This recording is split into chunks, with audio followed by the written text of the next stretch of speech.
അങ്ങനെ ഒടുവിൽ അത് സംഭവിച്ചിരിക്കുകയാണ്. കിച്ചു ഇന്നലെ ലൈവ് സ്റ്റോറി പറഞ്ഞുകൊണ്ട് ഒരു വീഡിയോ ഇട്ടിട്ടുണ്ടായിരുന്നു. എന്തായാലും രേണുവിനെ സപ്പോർട്ട് ചെയ്യുന്ന കുറേ എണ്ണത്തിൻ്റെ അഹങ്കാരം അങ്ങ് തീർന്നു കിട്ടിയല്ലോ.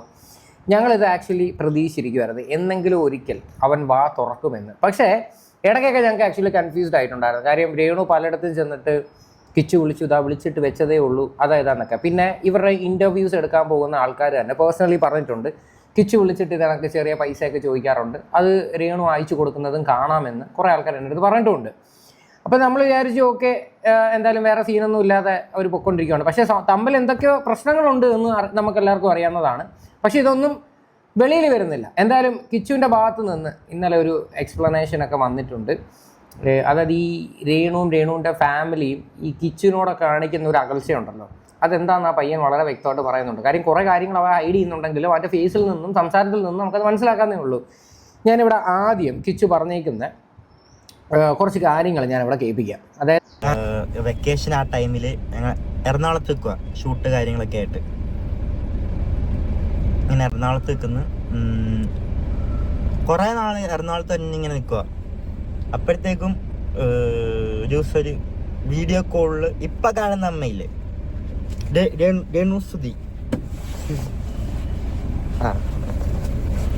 രേണുസുതി ആദ്യം അമ്മേനെ വീഡിയോ കോളിൽ കാണുന്ന ആ ടൈമിൽ ഭയങ്കരമായിട്ട് കമ്പനിയായി അമ്മയായിട്ട്, സൂപ്പറായിരുന്നു ആ ടൈമിൽ. അപ്പം അങ്ങനെ ഒരു ദിവസം അമ്മ ഞങ്ങൾ എറണാകുളത്ത് നിൽക്കുമായിരുന്നു.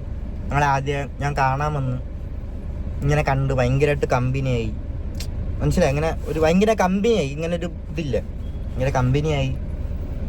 പിന്നെ അച്ഛനും ഇങ്ങനെ എൻ്റെ അടുത്ത് നിന്നിട്ട് ഇങ്ങനെ ഒരു ദിവസം എൻ്റെ അടുത്ത് വെച്ച് ഇങ്ങനെ ഞാൻ കല്യാണം കഴിക്കട്ടെ, നിനക്ക് എന്താണ് പറയാനുള്ളത്, അച്ഛന് ഇഷ്ടമാണോ, ഞാൻ ഇങ്ങനെ വെച്ചാൽ അച്ഛന് ഇഷ്ടമാണോ, നമുക്ക് ആ രീതിയിൽ പറഞ്ഞ്. അപ്പം അങ്ങനെ കൊല്ലത്തെ വീട്ടിലൊക്കെ വന്ന് ഇവിടെ സംസാരിച്ച്, വല്യമ്മയൊക്കെ ആയിട്ട് സംസാരിച്ച്. അല്ല, അതിൻ്റെ ഇടയ്ക്ക് കളിക്കാനൊന്നും പോകത്തില്ല, എന്താ ചേച്ചി, പാറു, ഞാൻ അങ്ങനെയുള്ളൊരു സെറ്റിൽ നിന്ന് കളിക്കത്തുള്ളൂ. അപ്പം എനിക്ക് ആഗ്രഹമൊക്കെ ഉണ്ട് ഇങ്ങനെ പുറത്തേക്ക് കളിക്കണം, പക്ഷെ വഴക്ക് കിട്ടും. എങ്കിലും അറിയാതെ ഒളിച്ചൊക്കെ പോയിട്ട് വരും. അങ്ങനെ ഇവിടെ വന്നപ്പോഴത്തേക്ക് ഞാൻ ഭയങ്കരമായിട്ട് ഫ്രീ ആയി. ഞാൻ, അച്ഛൻ, അമ്മ, പിന്നെ അവിടുത്തെ ഒരു ഇതിൽ ഭയങ്കര ഒരു ഫ്രീഡം. ഞാൻ അച്ഛനെ എപ്പോഴും കാണുന്നു, അങ്ങനത്തെ ഒരു ഇതായി. പിന്നെ ആ ഒരു ഇത് കഴിഞ്ഞ്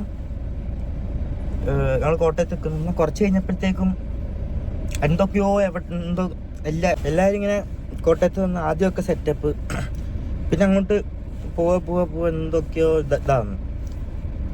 എല്ലാവരുടെ ഒരു സ്വഭാവമൊക്കെ ഒരു മാറ്റം, എന്തൊക്കെയോ എന്തോ പറയണമെന്ന് എനിക്ക് ബാക്കി പറയാം. ഞാൻ ഒരു കമ്പ്യൂട്ടറൊക്കെ എടുത്ത് ഒരു റൂമിനകത്ത് നാളെ ഷൂട്ടുണ്ട്, ഒരു ഫ്ലവേഴ്സിൻ്റെ പ്രോഗ്രാം ഉണ്ട്, നീ വരണ്ട, അച്ഛനങ്ങ് പൊക്കോളാം. അമ്മയ്ക്ക് അതും ഇതൊക്കെ ഓരോ പ്രശ്നങ്ങളായിരുന്നു, എന്നെ കൊണ്ടുപോകുന്നത് ഷൂട്ടിന്, ഞങ്ങൾ രണ്ടുപേരും പോകുന്നത്. അതൊന്നും അമ്മയ്ക്ക് അങ്ങനെ വലിയൊരു താല്പര്യമില്ലാത്ത സംഭവമൊക്കെ ആയിരുന്നു. അതിൻ്റെ ഇടയിൽ അടിക്കുണ്ടായിട്ടുണ്ട്. എന്തോ ആർക്കും എന്നെ അങ്ങോട്ട് ഇഷ്ടമല്ലായിരുന്നു, അങ്ങനെ ഒരു വട്ടായിപ്പോയിരുന്നു. അങ്ങനെ അപ്പോഴും എനിക്ക് എന്തെങ്കിലുമൊക്കെ എൻ്റെ വിഷമങ്ങളാണെങ്കിലും എന്തെങ്കിലും പറയാനായിട്ടാണെങ്കിലും എനിക്ക് വിളിക്കാനായിട്ടും അച്ഛനെന്ന ഒരാളുണ്ട്. എനിക്ക് എന്തൊക്കെ ചെയ്തെന്ന് പറഞ്ഞാൽ, എനിക്ക് എന്തൊക്കെ വിഷമമുണ്ടെന്ന് പറഞ്ഞാലും എനിക്ക് ഒരാളെ വിളിക്കായിരുന്നു. അച്ഛൻ എന്തൊക്കെ ചെയ്താലും എനിക്ക് വിളിക്കായിരുന്നു. ആ ഒരു ധൈര്യം ഇങ്ങനെ ഭയങ്കരമായിട്ട് എനിക്കുണ്ടായിരുന്നു. ഒരു ദിവസം ഷൂട്ടിന് പോകണ്ടെന്ന് പറഞ്ഞിട്ട് പിറ്റേ ദിവസം എന്നാൽ രാത്രി വിളിച്ചിട്ട് എൻ്റെ അടുത്ത് പറഞ്ഞിട്ട് രാവിലെ ഒരു 4 മണിക്ക് ആകുമ്പോൾ വരും, നീ എന്നെ ഒന്ന് ചങ്ങനാശ്ശേരി ഒന്ന് വിളിക്കാൻ പറഞ്ഞു. ഓക്കെ, അങ്ങനെ 4 മണിയായപ്പം വിളിച്ച് ഫോൺ എടുത്തില്ല. എന്നിട്ട് ഞാൻ കിടന്നുറങ്ങി. ഞാൻ വിചാരിച്ച് അച്ഛനെപ്പോഴും ഈ ഷൂട്ടിനൊക്കെ പോയിട്ടുണ്ട് ഈ ഉറങ്ങിപ്പോകുന്ന സ്വഭാവം ഉണ്ട്, അപ്പം പിന്നെ ഫോൺ എടുക്കത്തില്ല എന്നുള്ളൊരു ഇതായി. ഞാൻ കിടന്നുറങ്ങാം, രാവിലെ എന്തായാലും വരും. അപ്പം ഞാൻ കിടന്നുറങ്ങി. എന്നെ അമ്മ ഒന്ന് ഇങ്ങനെ തട്ടി എണീപ്പിച്ചിട്ട്, നീ അച്ഛനെന്തോ പറ്റിയെന്ന് തോന്നുന്നു, ഒന്ന് വിളിച്ചു നോക്കാം. ഞാനിപ്പം എനിക്ക് ഒന്നും അറിയില്ല. ഇതൊക്കെ എന്താ ഇപ്പം ഒരു ചോദ്യം എന്തായാലും വരും, ഇതൊക്കെ നിനക്ക് എപ്പോഴാണോ പറയാനുണ്ടെങ്കിൽ ബ്രോ ഞാൻ എന്താ പറയാം, എനിക്ക് സംസാരിക്കാൻ ഞാനൊരു റൂമിൽ മാത്രം ഇങ്ങനെ എനിക്കറിയത്തില്ല, ഇങ്ങനെയൊക്കെ ആയിപ്പോയി.